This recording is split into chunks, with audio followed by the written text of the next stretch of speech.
Bonjour à tous, Francis Dalpé, directeur principal du marketing. Et aujourd'hui, on va réviser ensemble la première étape du guide du système WFG, c'est-à-dire la prospection. Donc, qu'est-ce que la prospection? Eh bien, c'est comment développer un marché cible. L'objectif de la prospection, c'est de dresser une liste de personnes dont le nombre reste constant, que vous pouvez appeler pour parler de l'occasion d'affaires offerte par WFG et des services que vous proposez. Donc, l'idée, c'est d'avoir en permanence une activité qui va nous permettre de bâtir notre entreprise WFG.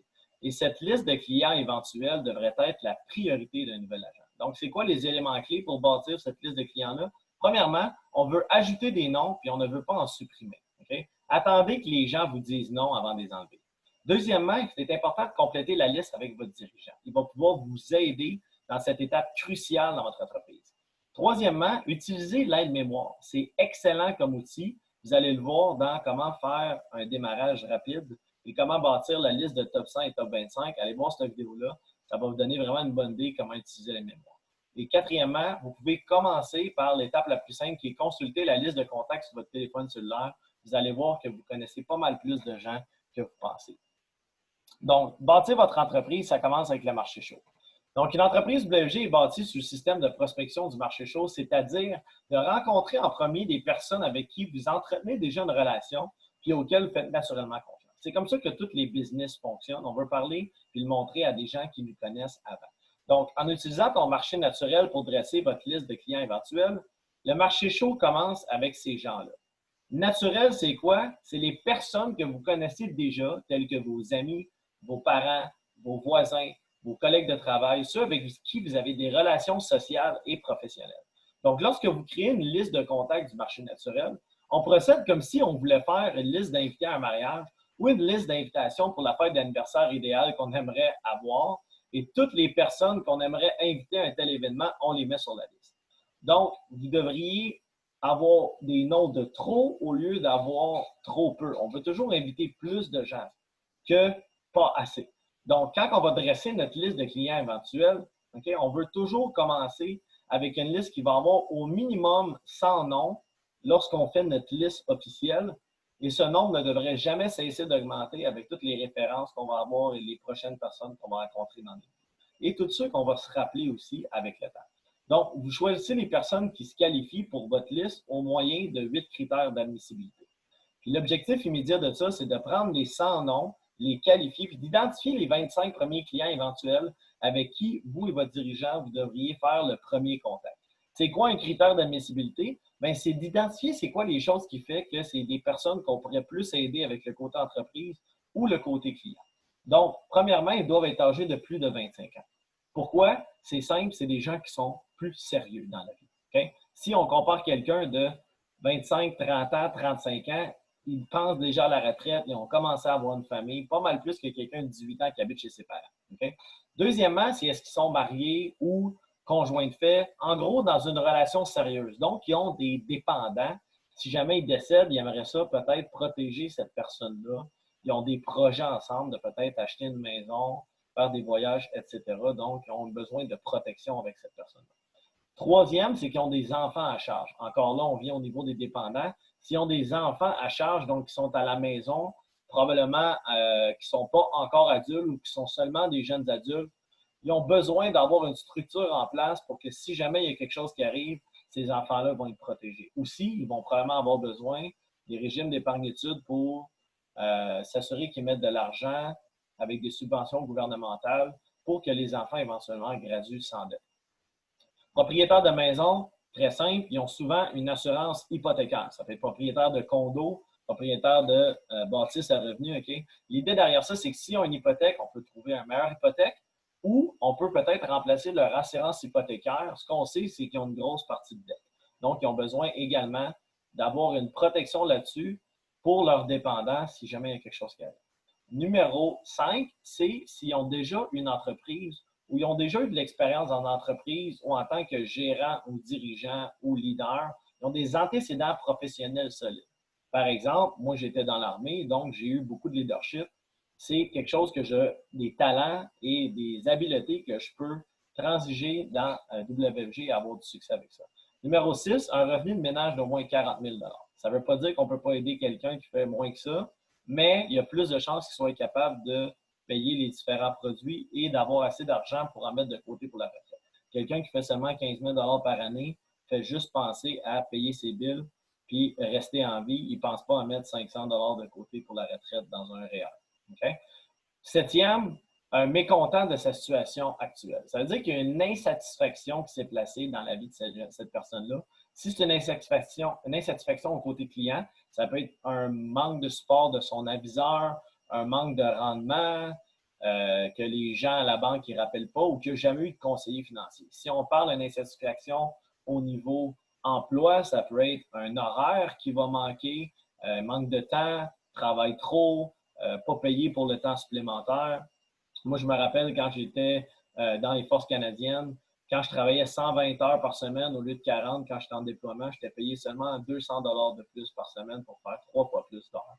Aussi, le temps supplémentaire n'existait pas et je demandais des permissions pour tout, même pour aller voir mes familles pendant une fin de semaine à 2 heures de route. Je n'avais aucun contrôle sur ma vie. Et finalement, le point numéro 8, c'est un esprit entrepreneur. Donc, quelqu'un qui a déjà parlé d'avoir une business, qui en a déjà eu un, qui a souvent parlé de dire « Hey, j'aimerais ça être mon propre patron », qui écoute des vidéos de motivation en ligne sur YouTube, qui regarde des façons d'avoir des revenus passifs, etc. C'est ce genre de personnes-là qu'on veut avoir dans nos critères.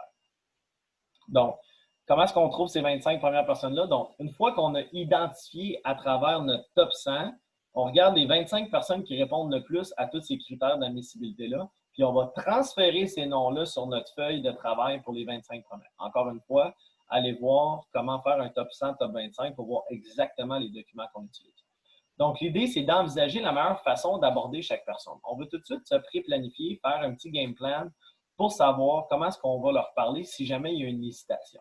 Donc, on identifie 2 ou 3 sujets sensibles pour chacune de ces personnes-là, c'est-à-dire les choses qu'ils peuvent vraiment, qu'ils veulent vraiment avoir si vous en ont déjà parlé, ou celles qui ont vraiment besoin. Parce que des fois, les gens, ils ne savent pas qu'est-ce qu'ils ont besoin, notamment des problèmes ou des motifs de mécontentement dans la vie que vous avez peut-être observé avec ces gens-là et que WFG, selon vous, pourrait les aider. Exemple, quelqu'un qui dit « j'ai pas assez de temps, puis j'aimerais ça faire plus d'argent à temps partiel ou j'aimerais ça être mon propre boss », bien ça, tu vois qu'il y a un mécontentement dans sa vie. Quelqu'un qui dit « écoute, je trouve que j'ai pas de support de mon aviseur », c'est un mécontentement. Quelqu'un qui se rend compte qu'il y a une assurance hypothécaire, puis lui, il a un besoin d'avoir de l'assurance vie personnelle à la place, mais il ne sait pas. C'est à nous de savoir justement qu'il y a un besoin en place au niveau de l'éducation financière. Donc, vous et votre formateur, vous devez savoir les qualités de ces contacts et clients éventuels-là. Ça va vous aider à pouvoir effectivement les intégrer dans votre entreprise, que ce soit du côté client ou du côté business. Souvent, ce qu'on cherche, par exemple, c'est des agents qui voudraient faire la business avec nous. Pourquoi? Parce qu'ils vont devenir éventuellement un client et ils vont nous amener une liste de références aussi de top 100 et plus de gens qui connaissent. Donc, c'est la façon la plus rapide de passer d'un travailleur autonome à un propriétaire d'entreprise. Donc, quelques-unes des qualités qu'on peut identifier chez certaines personnes. Par exemple, un travailleur infatigable, quelqu'un qui a un esprit d'entrepreneur, qui a une attitude super positive, tu sais, quelqu'un qui est capable de remonter les gens au travail, quelqu'un qui a des aptitudes en relations humaines, un travailleur social, quelqu'un qui travaille en garderie, quelqu'un qui a déjà travaillé comme préposé aux bénéficiaires, par exemple. Quelqu'un qui est ouvert à l'encadrement. Moi, j'étais très ouvert à l'encadrement parce que j'ai été élevé avec la discipline dans l'armée, le leadership, etc. J'étais bon pour suivre des ordres. Okay? Quelqu'un qui est axé sur des objectifs. Fait que si vous rentrez chez quelqu'un, vous voyez qu'il y a des dream boards, où il parle tout le temps d'objectifs, puis avec une grande vision, c'est une qualité que vous voulez noter pour votre formateur, pour qu'il soit au courant. Quelqu'un qui a une estime de soi élevée, quelqu'un qui a une très bonne confiance, qui n'est pas trop gêné, c'est des bonnes qualités. Quelqu'un qui est soucieux des gens. Quelqu'un qui pense aux autres avant eux-mêmes, c'est une très bonne qualité aussi. Quelqu'un qui a une cellule familiale forte. Donc, quelqu'un qui aime ça, avoir des enfants, qui est toujours protecteur ou qui prend soin des enfants des autres. Ou quelqu'un qui a un couple solide, tu sais, que vous dites c'est une belle famille. Quelqu'un qui a une facilité à se concentrer, à étudier, à être capable de prendre des notes, puis être dans le moment présent, c'est une autre qualité. Quelqu'un qui a des antécédents de différentes qualités au niveau de leadership, des antécédents au niveau de l'entrepreneuriat ou juste simplement une expérience en finance. Et ce que vous allez remarquer en bâtissant ça, c'est que oui, on dit, hey, c'est une qualité d'avoir une estime de soi élevée puis d'être confiant. Mais c'est aussi une qualité d'être soucieux des gens puis de laisser la place. Donc, on peut avoir quelqu'un qui est gêné puis trouver le côté positif là-dedans, puis quelqu'un qui a une estime de soi qui prend de la place puis trouver le côté positif là-dedans. L'idée, c'est de rappeler aux gens des qualités que la personne qui les connaît a déjà identifiées pour dire, hey, justement, on cherche des gens qui sont responsables, qui ont une attitude positive, qui ont une estime de soi élevée, puis justement, qui sont capables de travailler d'une manière infatigable. Et la personne qui m'a référé aujourd'hui m'a dit qu'elle avait ces qualités-là. Est-ce que c'est vrai? Et la personne, si vous avez dit des qualités qui étaient vraies d'elle, va se reconnaître là-dedans. Et après ça, c'est de lier WFG à c'est le genre de personne qu'on a besoin pour avoir du succès et qui réussissent bien ici.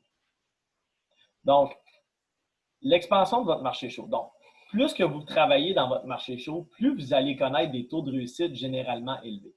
Mais pourtant, de temps à autre, il y a une personne qui va joindre la WFG qui n'a peut-être pas un marché naturel ou un marché chaud qui est très important.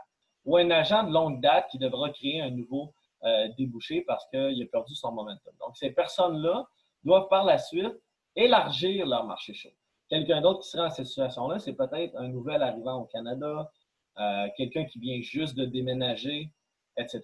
Donc, vous pouvez penser que vous êtes trop occupé pour avoir davantage d'amis, mais les amis constituent néanmoins le moteur principal de votre entreprise. Donc, une fois que vous êtes lié d'amitié avec des nouvelles connaissances, celles-ci vont pouvoir être plus ouvertes à une invitation. Okay? Donc, le but, c'est de créer et de bâtir des amitiés, pas de juste demander « Hey, tu veux-tu m'aider, tu veux-tu m'aider, tu veux-tu m'aider » si vous n'avez aucune connexion. Vous allez être dans l'entreprise pendant des années avec nous autres. On est ici pour faire une carrière. Puis même si vous l'essayez à temps partiel, donnez-vous au moins 1, 2, 3, 4 ans, l'équivalent de si vous auriez été au cégep ou faire un DEP ou faire un baccalauréat, ça prend 3, 4 ans. Donnez-vous au moins autant de temps, une chance de réussir dans un nouveau domaine. OK? Fait que plus vous allez prendre le temps de les connaître, plus vous allez aussi savoir c'est quoi leurs besoins, c'est quoi leurs souhaits qui pourraient mieux être comblés par l'opportunité de WFG du côté client ou du côté business. Comment est-ce qu'on va être capable de les aider? Donc, voici quelques façons d'élargir votre marché chaud. Premièrement, on veut savoir comment cultiver des amis. Fait que cultiver des amis, c'est une façon de se faire des nouveaux amis puis des connaissances que vous allez pouvoir ajouter à votre marché chaud éventuellement. Donc, vous ne devriez pas sortir expressément pour cultiver des amitiés ou pour faire de la prospection en lieu public. Okay? Mais plutôt, justement, connaître les gens qui vous entourent normalement au cours d'une journée. C'est-à-dire trouver des moyens d'entamer une conversation avec les gens que vous fréquentez déjà. Okay? Sortez pas pour faire de la prospection, prospectez lorsque vous sortez. Donc, souvent, ce qu'on aime dire, c'est je ne vais pas prospecter à l'épicerie, c'est je vais prospecter et je fais mon épicerie en même temps. Okay? Je ne dis pas, ah, je vais aller au gym puis je vais parler aux gens. C'est je m'en vais aux gens puis je m'en vais parler à des gens et je vais aller au gym en même temps. L'idée, c'est de mettre dans la priorité la prospection dans votre quotidien parce qu'il y a plein de gens que vous rencontrez qui sont des clients potentiels ou qui pourraient être des gens qui seront bons pour la business, qu'on pourrait au moins leur offrir. Puis, vous avez le choix de travailler avec qui vous voulez. Fait que si vous voyez quelqu'un avec qui vous n'aimeriez pas travailler, qui a une attitude négative, qui est mal habillé, qui ne prend pas soin de lui, bien, demandez-lui pas son numéro. Mais si vous voyez quelqu'un de sharp, essayez de partir une conversation, demandez qu'est-ce qu'il fait dans la vie, demandez, essayez de trouver une petite insatisfaction. Soyez courtois, soyez authentique et lancez pas des invitations trop rapidement. Essayez de les connaître avant. Okay? Commencez par l'intention de vous faire de nouveaux amis plutôt que l'intention d'inviter quelqu'un dans votre vie. L'invitation, c'est l'étape numéro 2. L'étape numéro 1, c'est tout simplement mettre des noms sur une liste puis apprendre à connaître des gens pour éventuellement les inviter avec votre formateur. Donc, lorsque vous rendez simplement visite à quelqu'un que vous venez de rencontrer, vous devez garder à l'esprit le mot forme. C'est un acronyme okay, qui signifie les 4 éléments suivants. F, ça signifie famille. O signifie occupation. R signifie récréation. M signifie message. Ce qu'on veut dire par ça, c'est poser des questions sur sa famille au début pour en apprendre. Il y a 2 choses que les gens adorent parler plus que tout au monde. C'est parler des autres, mais surtout parler d'eux-mêmes. Okay? Donner leur opinion sur les autres et parler d'eux-mêmes, c'est ce que le monde aime le plus faire. Fait que si je rencontre quelqu'un, je vais dire « Hey, est-ce que tu as des enfants?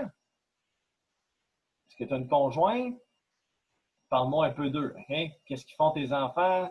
Est-ce qu'ils font des sports? Ils ont quel âge? C'est un petit gars, une petite fille? Comment ils s'appellent? Est-ce que tu as des frères et sœurs? Est-ce que tes parents sont en ville ici? Est-ce que tu habites toute seule? Pose des questions sur sa famille. Deuxième chose que tu peux parler, c'est l'occupation. Qu'est-ce que tu fais dans la vie?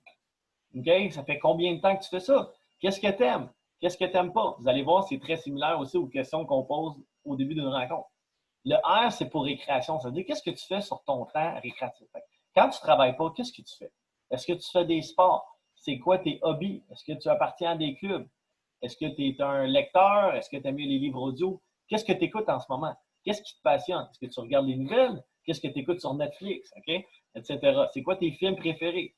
Le M, c'est le message. Okay? Donc, une fois qu'on a bâti ça, c'est comme, hey, écoute, basé sur le fait que tu es un père de famille, que tu es quelqu'un justement qui travaille dans un métier où tu as déjà un leadership comme un professeur, tu travailles avec les enfants. Tu m'as dit aussi que dans tes temps libres, tu aimes ça faire du développement personnel, que tu avais un dream board, que tu aimes ça faire des sports, donc tu es quelqu'un qui est sportif. Écoute, je vais juste te laisser savoir que moi, écoute, je me suis lancé en affaires récemment et notre compagnie est en pleine expansion, puis on cherche toujours de bonnes personnes. Puis écoute, je ne sais pas si ce serait bon pour toi, mais basé sur ce que tu viens de me dire, je pense que ça vaudrait au moins la peine qu'on échange mon numéro de téléphone. Puis je pourrais peut-être te rappeler éventuellement pour pouvoir t'en parler plus. C'est quoi le meilleur numéro pour te rejoindre? Bon, OK? On va travailler les scripts dans certaines vidéos ultérieures, mais l'idée du message, c'est que vous pouvez plugger votre message de business après avoir bâti une relation, mais ce n'est pas obligé d'être ce premier soir-là. Ça peut être après une, deux, trois interactions avec eux. Tu peux parler de la famille au début, prendre le numéro, avoir de l'occupation, récréation, puis plus tard, partager ton message avec la business. Okay? Donc, puisqu'on n'invite pas la personne à une présentation de groupe sur l'entreprise, donc la PGE, ni ne lui demander de faire les affaires avec nous direct en partant, on ne devrait pas leur remettre une carte professionnelle pour l'instant. Okay? Si vous avez des cartes professionnelles, gardez-la pour plus tard. Okay? Ce que vous pouvez faire, c'est lui donner vos coordonnées, échanger de téléphone, donner votre Facebook, votre Instagram, courriel, etc. Si on vous demande ce que vous faites, donnez une réponse vraiment brève et sincère et ramenez vite la conversation à votre interlocuteur. Exemple, si jamais il dit, puis toi, qu'est-ce que tu fais? Ah, écoute, moi, j'ai des familles à sauver de l'argent, sauver sur leur dette, puis être en meilleur fonds financier. Tout le monde aime ça, sauver de l'argent, right? Mais qu'est-ce que tu me disais que tu faisais comme hobby? Là, tu reviens sur eux. Fait que ça va montrer que tu es réellement intéressé par eux autres. Ce qui est le fun, c'est un petit concept du présentation d'ascenseur. Donc, que vous utilisez le mot forme ou que vous venez de rencontrer quelqu'un, l'une des questions que la plupart des gens vous posent, c'est qu'est-ce que tu fais dans la vie? Donc, tu devrais préparer une réponse simple et brève à cette question de façon à pouvoir susciter la curiosité de l'autre personne et lui donner envie d'en savoir plus. Présentation d'ascenseur veut dire que ça devrait durer environ 30 secondes. Okay? Donc, la réponse devrait être suffisamment courte pour confirmer ce que vous faites dans le temps requis, normalement pour prendre l'ascenseur jusqu'à votre destination. Okay? C'est quelque chose que vous pouvez pratiquer. L'autre façon de pouvoir cultiver des amitiés, c'est avec ce qu'on appelle le prêt amical. Donc, c'est une autre façon de bâtir votre marché chaud par l'entreprise d'un prêt amical qui consiste à emprunter le marché chaud des personnes que vous connaissez déjà et qui vous font confiance. C'est un processus qui permet d'obtenir des recommandations de qualité. Donc, même si vous ne connaissez pas cette personne-là, bien, ils sont considérés comme faisant partie de votre marché chaud parce que vous pouvez emprunter la confiance que ces gens-là vont témoigner envers leur ami qui vous les a recommandés. Okay? N'essayez pas de demander des recommandations, mais faites attention à la manière dont vous formulez la demande. Il ne faut pas avoir peur d'en demander. C'est juste d'être concis et d'avoir les bonnes intentions derrière. Donc, vous ne voulez pas que les personnes qui vous fournissent des recommandations comprennent, parce que vous voulez que les personnes qui vous fournissent des recommandations comprennent que vous souhaitez aider les personnes qu'elles vous recommandent. Fait que souvent, ce que j'aime faire quand je demande des recommandations, c'est tout simplement de leur dire, écoute, tout ce que je veux, c'est pouvoir leur offrir justement une chance de voir la présentation, qu'ils me donnent leur opinion là-dessus. Puis si jamais ça les intéresse, je leur donne une chance de me dire oui, de me dire non. Fait que si c'est correct avec toi, j'aimerais ça pouvoir les contacter parce qu'ils t'ont dit que c'était quelqu'un qui était de famille, qui avait des qualités dans l'entrepreneuriat, qui était des leaders, etc. Fait que c'est quoi l'importance d'obtenir des bonnes recommandations? Bien, tout le monde ne souhaite pas devenir un agent auprès de WFG, mais tous ceux à qui vous parlez peuvent fournir des recommandations, par exemple. Donc, c'est essentiel de demeurer positif à l'égard de WFG dans toutes les circonstances et dans les produits qu'on fait, puis des services qu'on offre aussi. Parce que si vous n'agissez pas avec professionnalisme, c'est très probable que vous n'obtiendrez pas de recommandations. Donc, qui peut vous en donner? Bien, premièrement, le plus simple, c'est les clients. Donc, lorsque vous avez déjà gagné la confiance en tant que professionnel du secteur de services financiers, titulaire d'un permis ou avec la personne qui vous a formé qui, lui, a un permis, ils vont déjà être plus à l'aise de pouvoir justement vous donner des références des personnes qui connaissent. Toutefois, il va falloir qu'ils entretiennent de bonnes relations avec tes clients pour qu'ils continuent à vouloir te fournir des noms. Si jamais ton service clientèle après service n'est pas super bon, si ça fait 3 ans que tu n'as pas rappelé tes clients, et tu fais juste les appeler pour des recommandations, c'est pas une bonne idée. Okay? C'est important de maintenir tes suivis annuels, de dire que si tu vas les rappeler pour vérifier l'hypothèque, des choses comme ça, vous allez les rappeler. La deuxième chose, c'est le marché naturel. Donc, lorsque vous êtes avec votre famille, vos amis, vos parents, vos collègues et d'autres personnes qui vont bâtir votre entreprise, ils peuvent vous fournir des recommandations aussi. Fait que moi, personnellement, j'ai personne dans ma famille, à part le fils du cousin de mon père, qui est rentré dans l'entreprise avec moi, mais j'ai beaucoup de gens, par exemple, qui sont devenus clients ou qui m'ont référé des personnes. Mais pas beaucoup ont commencé l'entreprise avec moi, juste un. Okay? Mais ils m'ont référé un paquet de gens. Et dans les références que j'ai eues, j'ai été capable d'aller très, très loin dans des références, avoir d'autres clients, avoir d'autres personnes qui joignent l'entreprise. Il y en a littéralement que dans mes premiers rendez-vous que j'ai fait il y a 4 ans et demi, j'ai encore des répercussions aujourd'hui de recommandations qui sortent des rendez-vous que j'ai faits. Ça, c'est vraiment le fun. C'était des rendez-vous avec ma famille. Donc, des gens aussi qui sont des connaissances. Donc, des personnes que vous ne connaissez pas très bien pourraient peut-être être disposées à quand même vous fournir des recommandations. Donc, une connaissance, ça peut être un ami d'un parent, l'ami d'un ami, quelqu'un que vous avez rencontré à une fête ou un vendeur dans un magasin ou ce que vous achetez souvent. Ils sont peut-être pas prêts à le faire eux, mais peut-être qu'ils connaissent quelqu'un lorsque vous posez la question, « Hey, qui tu connais qui peut-être a des dettes? Qui tu connais qui aimerait ça peut-être avoir un salaire supplémentaire? Qui tu connais qui vient de perdre son emploi récemment? Qui tu connais qui est peut-être qui manque de reconnaissance à son travail? Qui tu connais peut-être qui est un parent qui aimerait ça plus de temps avec ses enfants, mais il travaille trop? Okay? Ça va peut-être les faire réfléchir à certaines personnes. Puis les gens qui vous disent non. Même si le moment leur convient peut-être pas, parce que souvent quand les gens ils disent non, c'est qu'ils disent non au timing. C'est pas le bon moment pour eux autres, mais c'est c'est pas bon pour moi, mais si vous demandez des recommandations, peut-être que ma soeur, mon frère, mon voisin, mon père, mon collègue, ce serait un meilleur temps pour eux autres. Puis plus tard, vous pouvez revenir avec eux et faire un suivi. Okay? Fait que si le moment ne leur convient pas, ces personnes peuvent vous fournir des recommandations. Si elles vous font confiance, puis s'ils comprennent clairement, vous avez clairement véhiculé votre intention positive de vouloir aider les gens. Donc, pour obtenir une recommandation, la première étape, c'est quoi? C'est de le demander. OK? Fait que vous ne pouvez pas obtenir des recommandations que si vous le demandez. Demandez aux gens s'ils connaissent quelqu'un qui pourrait profiter des produits et services qu'on offre ou qui pourrait s'intéresser à l'occasion d'affaires après qu'elle vous la présentation. Comme le veut le vieil adage, vous ne le saurez pas tant que vous ne leur posez pas la question. Fait que ça, c'est le adage, c'est un vieux proverbe. OK? Donc, vous devrez également poser la question plus qu'une fois aux mêmes personnes. Okay? On dit que WFG, c'est une business où on va parler à plusieurs personnes, plusieurs fois. On dit souvent que ça prend environ 7 à 8 interactions avec quelqu'un pour être capable de venir à bout de fermer une vente. Okay? Donc, ce n'est pas dans le WFG, c'est dans toutes les entreprises en général. Donc, importunez pas les gens, gardez ça sur un rythme, comme peut-être une fois la première semaine, après ça, tu attends une deuxième semaine, 1 mois, 3 mois, 6 mois. Puis tu leur demandes la permission aussi. Tu peux dire, écoute, c'est peut-être pas le bon moment pour toi, mais est-ce que c'est correct si je fais un suivi avec toi d'ici 2, 3 mois? Puis souvent, les gens vont dire, oui, pas de problème, mais peut-être la situation va avoir changé. L'idée, c'est de rester dans leur tête que si jamais il y a quelque chose qui se passe au travail, que si jamais il y a quelque chose qui se passe avec une dette, avec leur maison, un décès, quelqu'un qui est blessé, que vous soyez la personne à qui ils pensent, puis que la prochaine fois que vous les rappelez, ils vont peut-être être plus souvent. Okay? Fait que rappelez-vous seulement que même si aucune personne que vous pourriez aider ne leur vient peut-être à l'esprit que vous posez la question pour la première fois, si vous leur redemandez une autre fois, elles pourraient bien penser à quelqu'un d'autre. Okay? Puis des fois, ce qui arrive, c'est que quand on parle à quelqu'un de la présentation, puis qu'il y avait déjà une idée en tête ou que c'était pas la bonne journée pour eux autres, se sont levés du pied gauche, tu aurais beau dire n'importe quoi, ça ne change rien. Puis une autre fois, tu vas leur parler, ils vont faire comme ah, c'est ça que tu me présentais. Ben, c'est exactement la même affaire que j'ai dit la dernière fois. Tu dis ça dans ta tête, mais là, ils sont plus réceptifs. Okay? Donc, il faut s'assurer de faire le suivi des recommandations aussi.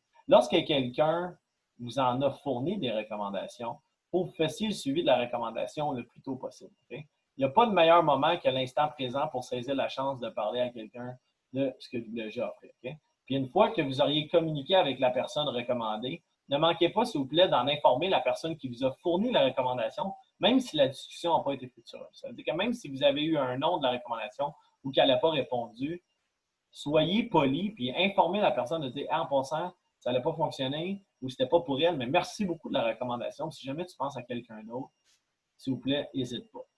C'est pas seulement une simple geste de courtoisie, mais c'est un geste qui peut t'amener à avoir des recommandations supplémentaires. Si les gens ne savent pas qu'est-ce qui se passe avec les personnes qui vous ont référé, ils n'ont pas de commentaires positifs, ben éventuellement, ils vont juste arrêter de vous en donner. Okay? La prospection, on fait ça de manière professionnelle. Donc, la prospection, ça suit une progression naturelle. Donc, on commence par notre marché naturel, notre marché chaud. Après ça, on se fait toujours des nouveaux amis pour pouvoir renouveler constamment notre marché naturel. Puis en même temps, on demande des recommandations auprès de quelqu'un qui a acheté, qui joint à nous ou qui dit non. Donc, la prospection professionnelle, elle peut être utilisée lorsque vous êtes associé à la compagnie depuis un certain temps. Ça inclut aussi l'utilisation des différents outils de communication pour prendre contact avec des gens qui travaillent dans le secteur des services financiers ou dans des industries semblables. Par exemple, récemment, j'ai parlé avec une agente immobilière qui, elle, ce n'est pas un domaine en conflit avec ce qu'on fait. Donc, elle était prête à nous recommander parce qu'elle nous faisait confiance, puis elle a aimé notre professionnalisme, puis elle a senti que nos intentions étaient bonnes. Une liste de ses clients pour qu'on puisse les aider. C'est le type de relation professionnelle qu'on peut avoir. C'est ce qui est vraiment le fun. Donc, prochain cours, on va voir l'étape 2 qui est l'approche et le contact. Donc, c'est ce qui conclut la première étape